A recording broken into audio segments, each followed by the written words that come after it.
지난 8년간 국가보훈처가 임을 위한 행진곡의 재창을 막고 기념곡 지정이 되는 것을 직접 방해했다는 그런 사실이 밝혀졌는데요.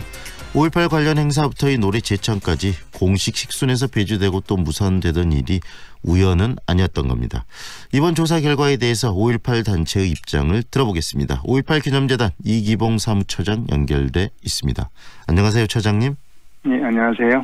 임을 위한 행진곡 결국 보훈처가 직접 나서서 부르지 못하게 했다, 사실로 밝혀졌는데요. 어떤 생각이 드십니까? 예, 그동안 그 임을 위한 행진곡 재창을 둘러싼 파행 원인이 그 전임 대통령들의 거부감 때문이었다는 사실이 밝혀져서 저희들은 상당히 충격적입니다. 네. 또한 그동안 그런 추측들은 있었습니다. 근데 그건 확인할 수가 없었는데 이 모든 것들이 사실로 확인되니까 한편으로는 더 씁쓸하기도 하고요. 네. 국가보훈처에서 발표한 것을 보면 국가보훈처는 어떻게 하면 대통령의 심기를 건드리지 않을까, 또 어떻게 하면 참석자들의 그 재창을 차단할 것인가, 이런 내용들이 너무나 구체적으로 나와 있습니다. 네. 한마디로 말해서 치졸함의 극치를 보여주었다고 볼 수 있습니다. 네.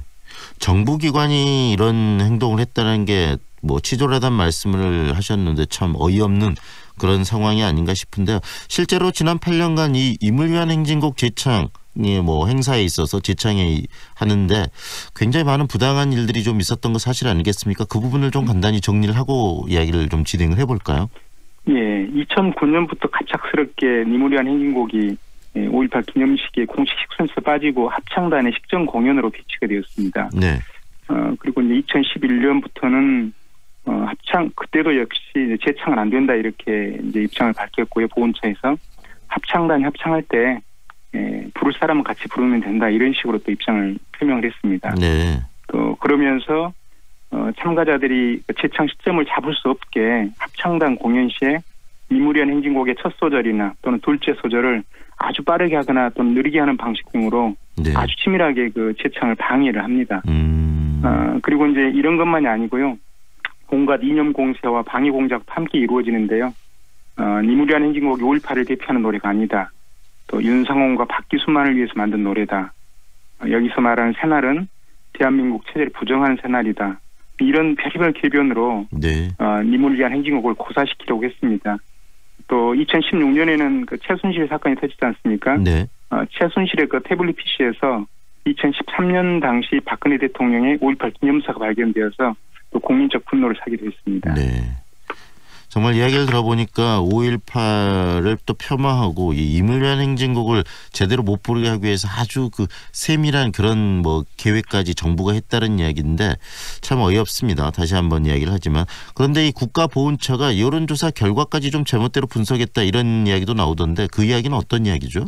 예, 그 전문기관의 여론조사 결과 기념곡 찬성이 43%, 반대가 20%로 찬성이 반대보다 2배가 많게 나왔습니다. 네. 그런데 그 국가보훈처에서는 찬성이 과반에 미치지 못한다, 그런 이유로 국민 공감도 형성이 안 돼 있기 때문에 기념곡 지정을 할 수 없다, 이렇게 또 해석을 해버렸습니다. 네. 그리고 이제 여기서만 그치는 게 아니고요.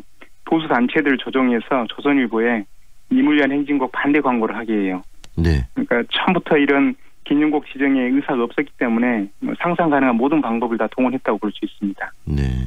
5.18 단체들은 이렇게 끊임없이 정부는 임을 위한 행진곡을 못 부르게 하고 또 5.18의 의미를 왜곡시키려 했지만 또 여러 가지 이런 부당함에 맞서서 좀 반발해 오셨던 부분이 있지 않습니까? 어떤 활동들을 해 오셨었죠?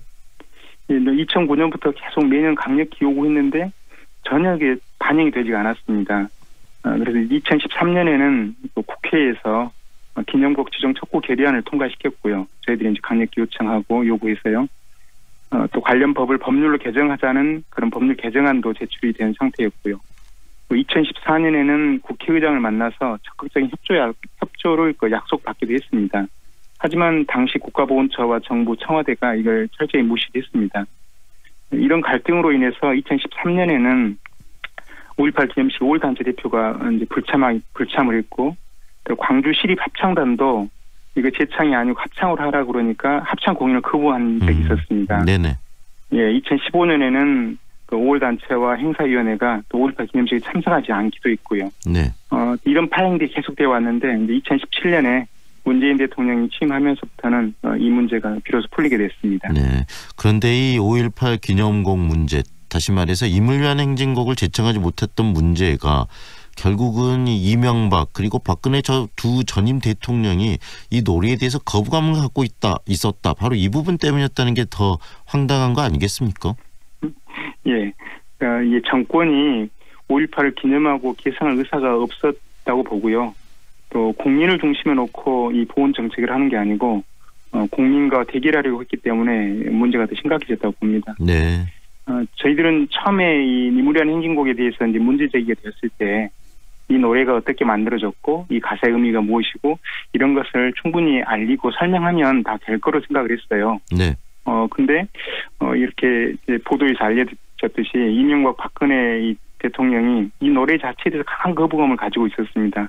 그래서 이 온갖 수단을 다 동원해서 그렇게 치밀하게 막았던 것으로 보입니다. 네. 이번에 보훈처가 사실은 인정하고 공식 사과는 했지만 이렇게 끝낼 문제는 아니다라는 생각도 드는데 앞으로 어떤 대처 그리고 또 어떤 조치를 정부가 해야 된다고 생각하십니까? 국가보훈처에서 이번에 그 발표를 하면서 특정 이념 편향적인 정책 집행에 대해서 사과를 했어요. 그러면서 여기 덧붙여서 이행 계획을 이제 발표를 했습니다. 거기에는 앞으로 니무리한 행진곡을 5.18 기념곡으로 이제 법제화하겠다. 그리고 보훈단체가 정치적으로 동원되지 않도록 하겠다. 이렇게 이제 발표를 했는데요. 네. 스스로 이렇게 밝힌 것에 대해서는 긍정적으로 봅니다. 하지만 그 국가보훈처가 대통령이나 처장을 위한 그런 부처가 아니지 않습니까? 네. 그래서 지난 정권에서 이 국민의 마음을 아프게 한 그 책임자들에 대한 문책도 저희들은 반드시 필요하다고 보고 있습니다. 네. 단순히 사과의 문제가 아니고 실질적으로 이런 부분들, 그 국민들의 마음을 아프게 한 이 관계자들은 문책을 해야 된다는 말씀이시네요. 예. 네. 그리고 이 임을 위한 행진곡 5.18 기념곡 지정을 법제화하겠다 이런 이야기 했다는 말씀하셨는데 그 과정들 지금 뭐 어떤 과정에 있는 건지 아니면 그런 것이 좀 가시화되고 있는 건지 그 부분도 좀 소개해 주시죠. 어떻습니까? 예. 2013년에 구체적으로 그런 노력들이 있어서 기념곡 지정 결의를 한 바가 있습니다.